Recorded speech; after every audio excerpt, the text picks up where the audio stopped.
this is Chris Bednarik from the Division of Personnel Standards and Education, and today we're going to go over how to set up and use an Adobe digital signature. And a digital signature might be something you'd use anytime you have to sign a PDF using Adobe, might be your quarterly time report, or it could be nearly anything else that you may have to sign and be able to share with someone else.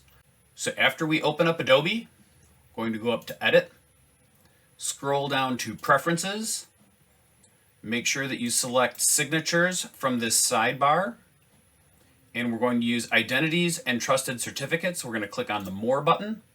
Before we started, I deleted the digital signature I already had in here so that we could start from scratch.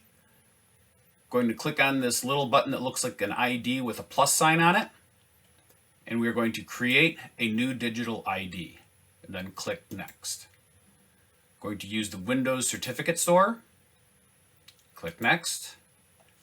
Then we'll type in our name, and the organizational unit and organizational name are somewhat optional, but you do need to put an email address in there, so we're going to fill that information in. After you've filled in the fields that are important to you, we're going to click the Finish button, and now we have our shiny new digital ID. We can close out of this pane and get out of that, and then we'll find a document that we need to sign. I didn't have anything super handy that wasn't already signed, so I found basically just kind of a generic document. It's a flyer for the seminar series that we're going to be holding. It doesn't matter what you're going to sign as long as it's PDF. So what you would want to do, and there's two ways to get here. In my sidebar, you can see that I have the certificates tool already there. Otherwise, if you scroll up to Tools in the upper left-hand side of your screen, you can see that you have certificates here under Forms and Signatures. I've already placed it into my tool pane, but I could open it from here or from there. So I'm going to click on it. I'm going to go up to here where it says Digitally Sign.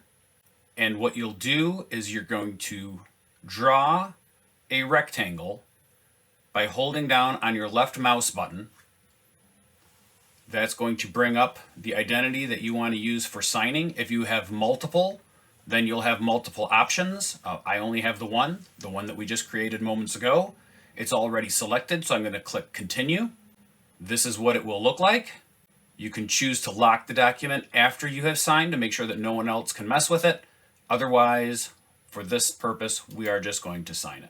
When you sign it, it's going to ask you to save it. So we're just going to save it right back to the same file extension and file name that it was before.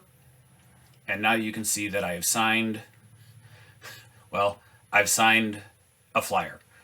Now this document has been saved with your signature on it. It's time and date stamped, so you're all good to go. And you can go ahead and share this with anyone that you may need to share it with.